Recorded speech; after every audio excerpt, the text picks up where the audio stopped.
नमस्कार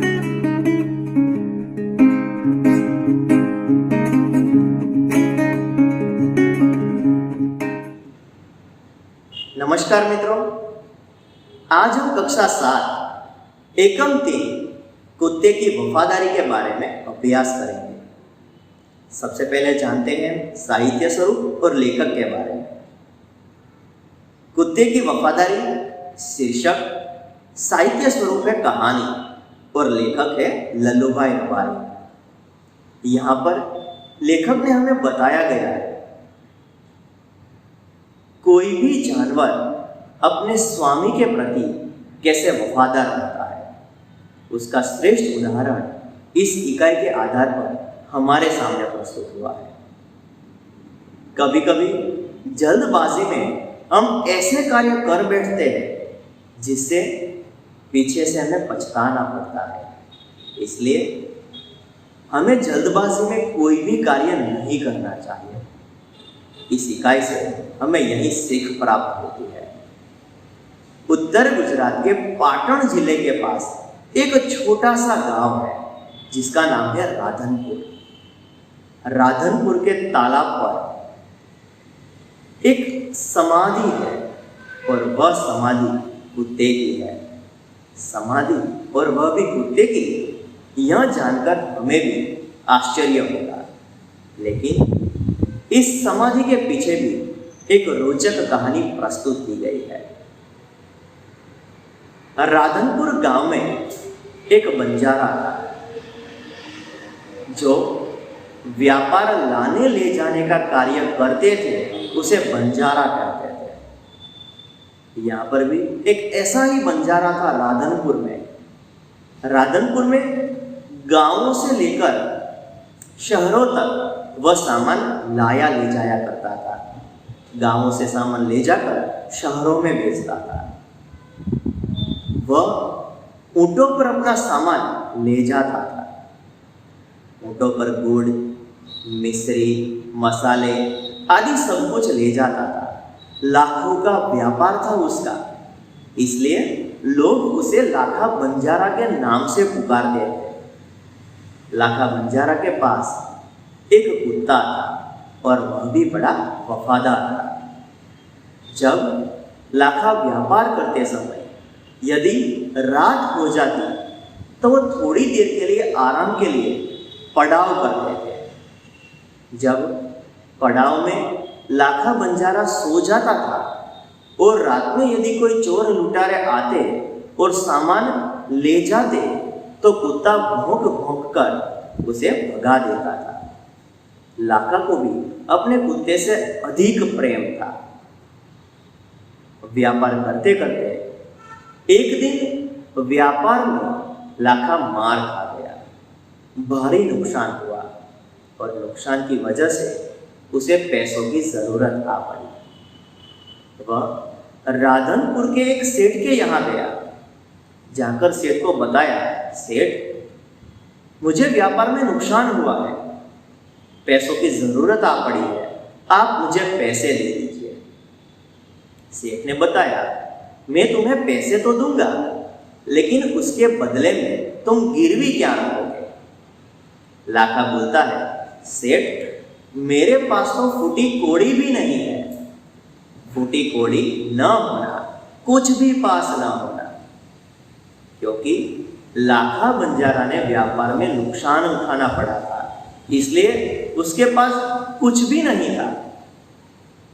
लाखा ने कहा, सेठ मेरे पास कुछ नहीं है, लेकिन आप मेरी जबान पर विश्वास रखें। मैं आपको आपके पैसे सूद समेत वापस कर दूंगा। सेठ ने कहा, यह बात तो ठीक है, लेकिन जमानत के तौर पर तुम्हें कुछ न कुछ देना होगा। सेठ ने देखा लाखा के पास एक कुत्ता था। सेठ ने कहा, यह कुत्ता तुम मेरे पास गिरवी रखो, जब तुम्हारे पास पैसे आ जाए तुम मुझे पैसे दे देना और तुम्हारा कुत्ता वापस ले जाना। लाखा को इस बात से दुख तो बहुत हुआ, लेकिन इसके अलावा उसके पास और कोई चारा न था। कोई चारा न होना, कोई विकल्प न होना। सेठ ने पैसे दे दिए। लाखा बंजारा अपने कुत्ते को गिरवी रखकर वहां से पैसे लेकर जाता है। लेकिन थोड़े दिनों के बाद क्या देखते हैं, सेठ के यहाँ चोरों ने डाका डाला। डाका डालने की वजह से सेठ के घर से काफी कुछ चोरी हो गया था। कुत्ता भौंक भौंक कर उसके पीछे जाने लगा, लेकिन देखा तो चोरों ने जंगल में उनका सामान गाड़ दिया था।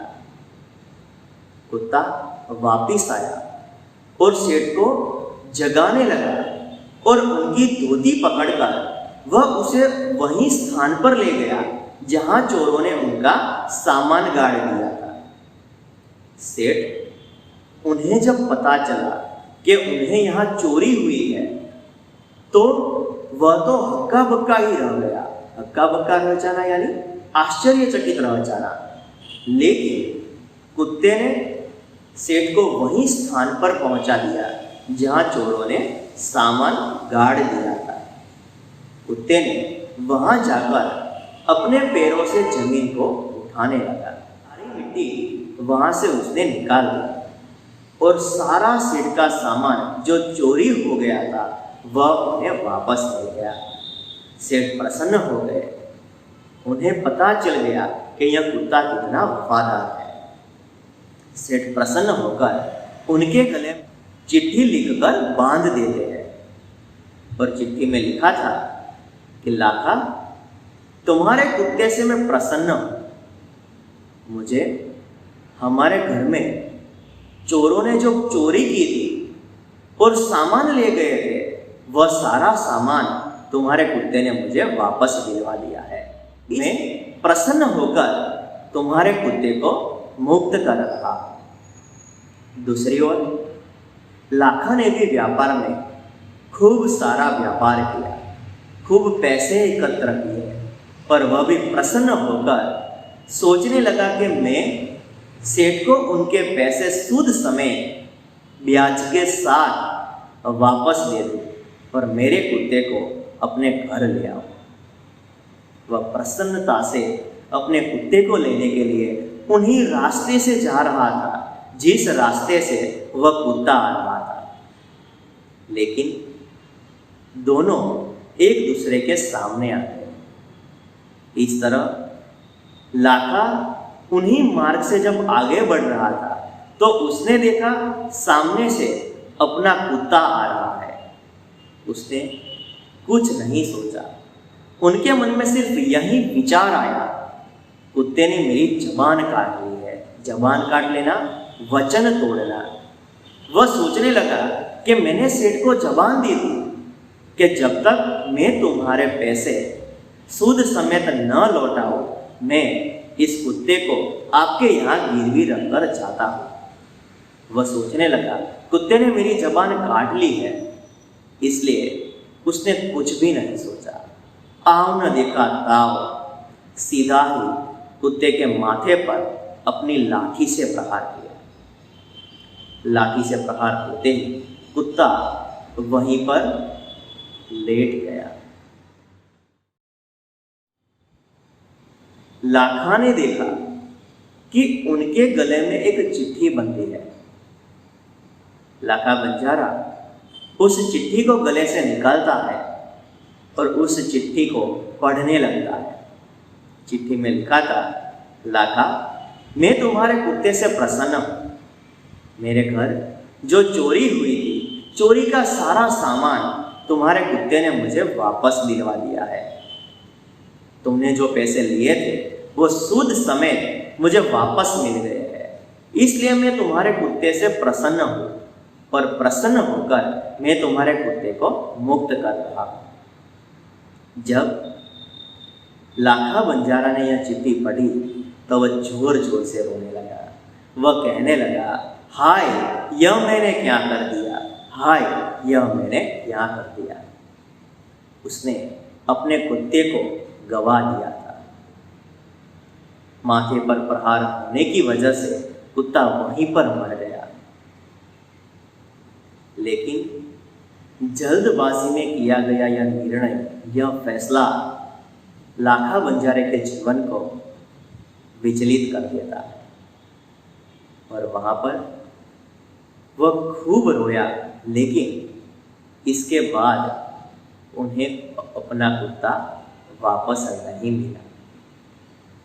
और आज भी वहाँ पर उत्तर गुजरात, पाटण जिला, राधनपुर गांव और गांव के पास जो तालाब है, उस तालाब के किनारे यही कुत्ते की समाधि बनवाई गई है, जो लोगों को बताती है कि उस कुत्ते ने अपने स्वामी के प्रति कैसे ईमानदारी निभाई थी, कैसी स्वामी भक्ति निभाई थी, उसका उदाहरण आज भी उस तालाब के किनारे हमें देखने को मिलता है। इसलिए कहा जाता है, अब पछताए होत क्या जब चिड़िया चुग गई खेत। हमें जल्दबाजी में कोई भी निर्णय नहीं लेना चाहिए। कोई भी बात हो, सरल हो या कठिन, सबसे पहले हमें सोचना चाहिए कि यह कार्य करने से हमें क्या परिणाम भुगतना पड़ेगा। और लाखा जल्दबाजी में जो निर्णय करता है उससे उसे बहुत पछताना पड़ता है। लेकिन कहा जाता है कि मनुष्य किसी के साथ भी धोखा कर सकता है, लेकिन जानवर कभी भी अपने मालिक के साथ धोखा नहीं कर सकते। यह लाखा बंजारा और कुत्ते के माध्यम से सुंदर कहानी प्रस्तुत की गई है।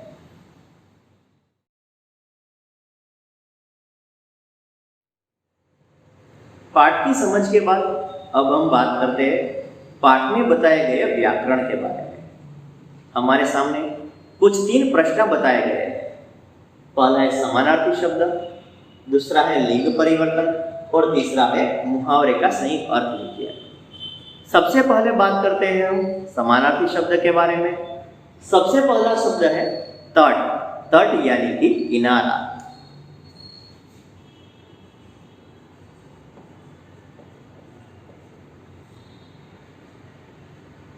दूसरा शब्द है समाधि यानी कि स्मारक।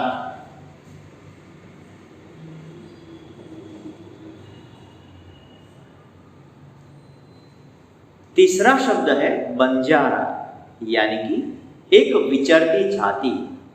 एक जाति को कहते हैं बंजारा, जो एक जगह से दूसरी जगह माल सामान ले जाता है।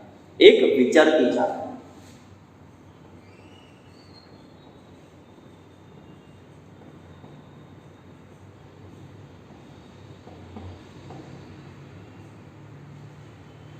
चौथा शब्द है मिश्री यानी कि चीनी, शक्कर।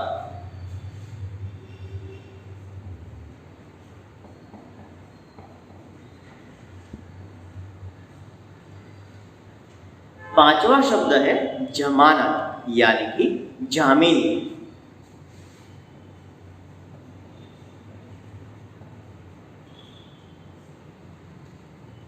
छठा शब्द है सूद, इसका अर्थ होता है ब्याज।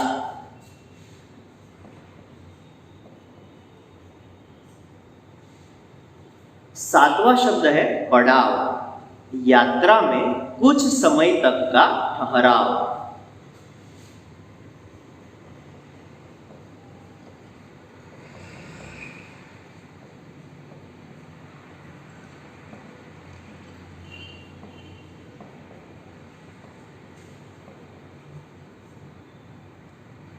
आठवां शब्द है लादना, किसी के ऊपर वस्तुओं को डालना व रखना।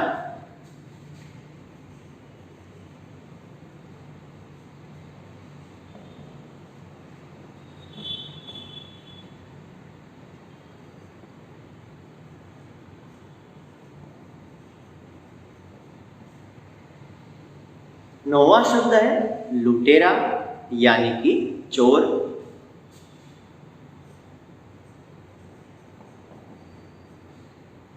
जो सामान लूटता है वह उसे कहते हैं लुटेरा, चोर। 10वां शब्द है शव यानी कि मृतदेह।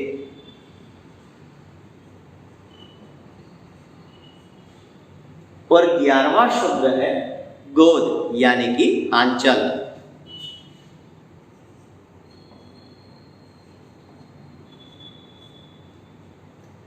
यहाँ पर हमारे सामने कुछ 11 शब्दार्थ बताए गए हैं जिन्हें हम समानार्थी शब्द भी कहते हैं। अब बात करते हैं लिंग परिवर्तन के बारे में। सबसे पहले बताया है हमें राजा, तो उसका होता है रानी। दूसरा है ग्वाला, तो उसका होता है ग्वालीन।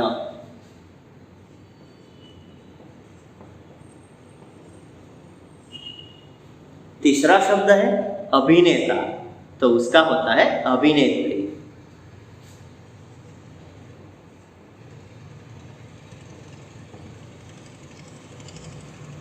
चौथा शब्द है शेरनी, तो उसका लिंग परिवर्तन होता है शेर। पांचवा शब्द है सुनार, तो उनका होता है सुनारी।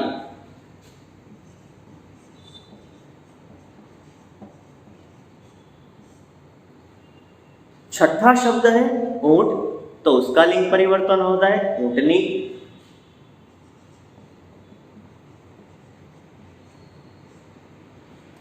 सातवां शब्द है लुटेरा, तो उसका लिंग परिवर्तन होता है लुटेरी।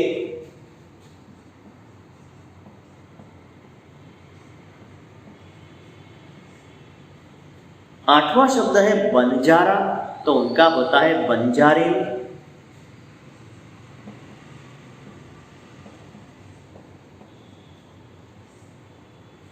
नौवां शब्द है सेठ, तो सेठानी।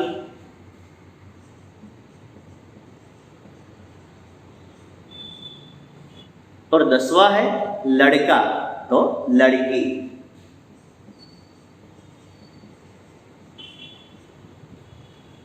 यहां पर 10 लिंग परिवर्तन शब्द बताए गए हैं। अब हम बात करते हैं तीसरे प्रश्न की। मुहावरे का सही अर्थ लिखिए। पाठ में 10 मुहावरे बताए गए हैं, जानते हम उनके अर्थ के बारे में। वाक्य का प्रयोग हमें पाठ में बताया ही गया है, तो हम सबसे पहले जानते हैं उनके सही अर्थ के बारे में। सबसे पहला शब्द है हृदय हिला देना, तो उनका अर्थ होता है हृदय को द्रवित करना। दूसरा है 9-11 होना, तो इनका अर्थ होता है भाग जाना। तीसरा अर्थ है मार खा जाना। मार खा जाना यानी कि नुकसान होना। चौथा शब्द है हक्का बक्का रह जाना, तो इसका सही अर्थ होता है आश्चर्यचकित हो जाना। पांचवा शब्द है फूटी कौड़ी ना होना, तो इनका अर्थ होता है अत्यंत गरीब होना। छठा शब्द है आव देखा न ताव, बिना सोचे समझे कार्य करना, इसे कहते हैं आव न देखा ताव। सातवां शब्द है कोई चारा न होना, इसका सही अर्थ होता है कोई उपाय न होना, कोई रास्ता न होना।